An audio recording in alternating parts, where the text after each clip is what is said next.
The silence has finally been shattered. For 2 months, we've lurked in the shadow of Lily and Jack Sullivan's disappearance, sifting through theories and timelines that all pointed to the same dead end. No bodies, no evidence, and no arrests. But today, everything changes. According to multiple insider sources within the RCMP, arrest warrants are being drafted. Not for the children's mother, not for the stepfather, but for the one man who claimed all along to hold the missing pieces to this puzzle, Darin Darwood Gettys. In leaked audio clips and electrifying live-stream chats, Gettys asserted with unshakable certainty, it's ironclad. It's 1,000% true. The kids are alive.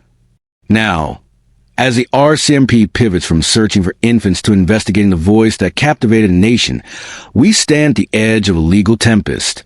If you believe in their safe return, please subscribe and leave your prayers for Lily and Jack in the comment section below. Stick with me to the very end, because tonight, the truth may finally demand its reckoning. It all began like any other rumor. A single audio file uploaded to a low-traffic Facebook group on June 5th, titled cryptically, Gettys Confession. The recording opened with a voice, calm yet urgent. I got to them and I can't say who they are, and I can't say what they told me. But it's ironclad. It's 1,000% true. The kids are alive. That half-promise lit the fuse. Within hours, Reddit threads blew up, Facebook groups erupted, and within 48 hours, traditional media felt compelled to acknowledge the leak. Local outlets ran banner headlines. Mysterious voice claimed Sullivan kids alive. National news tickers teased a self-styled whistleblower named Darin Gettys.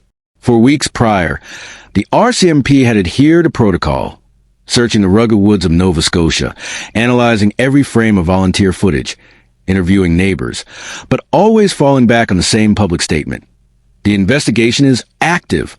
We continue to follow all leads.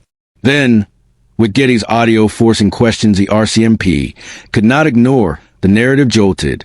Insiders confirmed that within days of the audio leak, RCMP command staff quietly opened a parallel investigation. Not into Lily and Jack's disappearance, but into Gettys himself. Why?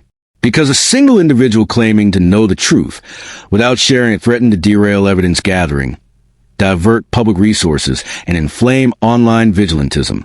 Leaked memos show senior officers debating whether Gettys' actions constituted obstruction of justice under Section 139 of Canada's Criminal Code, with penalties up to 2 years in prison, and even mischief endangering life, under Section 430 for diverting resources on a possibly fabricated lead. The stakes could not be higher. If Gettys stands in the way of finding these children alive, he becomes an obstacle the law must remove. Public records place Gettys in his late 40s, an ordinary Nova Scotia resident with no law enforcement background, no criminal history, no credentials. Yet within hours of Lily and Jack's disappearance, he was posting screenshots across Facebook pages and Reddit threads. June 2nd. RCMP ignoring the obvious. I've got info they won't share. June 5th. They'll call me a conspiracy theorist, but I know where they are. Observers trace his alias Darwood back to obscure conspiracy forums, where he preached vigilante justice. If the system fails, someone must act. Yet Gettys never named his sources, or provided a single verifiable fact. His online persona, a blend of cryptic confidence and emotional urgency, drew legions of supporters desperate for any clue, while critics denounced him as opportunistic and deceitful. The first leak was just the appetizer. Days later, Gettys dropped a second clip, a breathless whisper about native ties, suggesting the children might have been moved off-grid, perhaps even outside Canada, an idea no official investigator had ever floated. Suddenly, talk of cross-border abductions entered the mainstream conversation. RCMP sources later told a local journalist that teams were dispatched to review international immigration records and liaise with child protection agencies in indigenous communities. All because one man's voice, recorded on a smartphone, forced him to consider every possibility. Once the audio went viral, the online community took charge. Under hashtags like hashtag #FindLilyJack and hashtag #ExposeGettys, amateur sleuths dissected Gettys' every word. They lost the scent at the driveway, spawned a mini-obsession with scent dog logs. I know exactly what happened, led to feverish debates over police interview transcripts. Ironclad 1000% true became a rallying cry. Some saw it as an unshakable promise, others as hyperbole.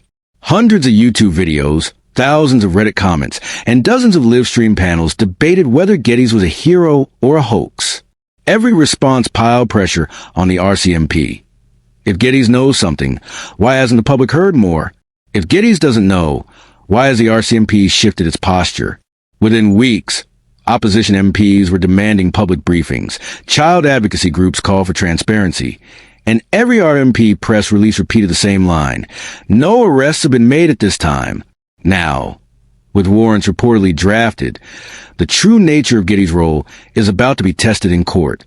Sources suggest the RCMP is preparing 3 charges: obstruction of justice under Section 139, mischief endangering life under Section 430, and criminal conspiracy under Section 465.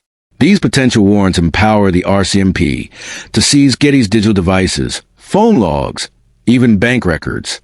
They can compel him to testify under oath, to reveal every contact, every anonymous tip, every cryptic whisper. In effect, his own word become the key to either unlocking or locking away Lily and Jack's fate. What makes Gettys' story so combustible is a contrast with earlier testimonies from family insiders. Daniel Martell's live-stream defenses, Logan's scent dog driveway theory, Darwood's call for Daniel to speak. All these voices once spoke of protecting the children. Now they face scrutiny. Were they allies seeking truth or cogs a machine that fueled chaos? Since news of RCMP's impending move broke, Gettys' public profiles have gone dark. His Facebook updates ceased, his Reddit account vanished, and his alias Darwood fell silent. Some commentators view this as guilt by absence. If he's innocent, why hide? Others speculate he's been threatened or even arrested out of public view, subject to a publication ban. The RCMP's official line remains. The investigation is active. We continue to review all leads. But insiders whisper a different refrain. Warrants are real, arrests are imminent, and tonight, someone will wake up in handcuffs. As we stand on the brink, several scenarios emerge. Gettys is arrested and forced to testify. Gettys is publicly cleared of wrongdoing. Gettys' arrest unleashes new names. Or no arrests are made, but searches intensify. Each path leads to a very different public reckoning. If Gettys' arrest reveals truth, we may finally learn where Lily and Jack have been. If Gettys' arrest reveals nothing but silence, we'll know the RCMP opted to break his anonymity rather than expose deeper secrets. And if no arrests materialize, we'll be left questioning whether this was ever about the missing children or about preserving reputations and avoiding political fallout. This case is a stark reminder how a single voice, recorded on a smartphone in a quiet room, can reshape investigations. In the digital age, public trust becomes as precious as physical evidence. A whistleblower can galvanize community energy, but can also divert critical resources if unverified. Law enforcement must balance transparency with caution, lest they chase ghosts at the expense of real leads. We've driven straight into the heart of tonight's revelation. The RCMP is on the verge of shocking arrest, targeting the voice that claimed to know the truth. The consequences cannot be overstated. If Darin Gettys is indeed the linchpin that holds Lily and Jack's fate, his arrest could unlock answers 2 months overdue. But if his charges amount to little more than a tactical muzzle, public faith in official channels may erode further, consigning this case to the same shadow where too many disappearances fade. Tonight, as the warrants move from drafting tables to court filings, we ask you, what do you believe Gettys really is, whistleblower or showman? Do you trust that an arrest will bring clarity or more confusion? If charges are announced, will you watch as truth is forced into the open or as silence descends once more? If you stay with me this far, you understand the gravity of what unfolds next. Subscribe now to stay on the bleeding edge of this true crime saga, because this is a point where stories either find resolution or lose their last chance at justice. Share this video, comment with your thoughts, and demand transparency from the RCMP. When a whisper becomes a storm, it's up to all of us to chase the truth. Stay tuned. The verdict may drop any moment,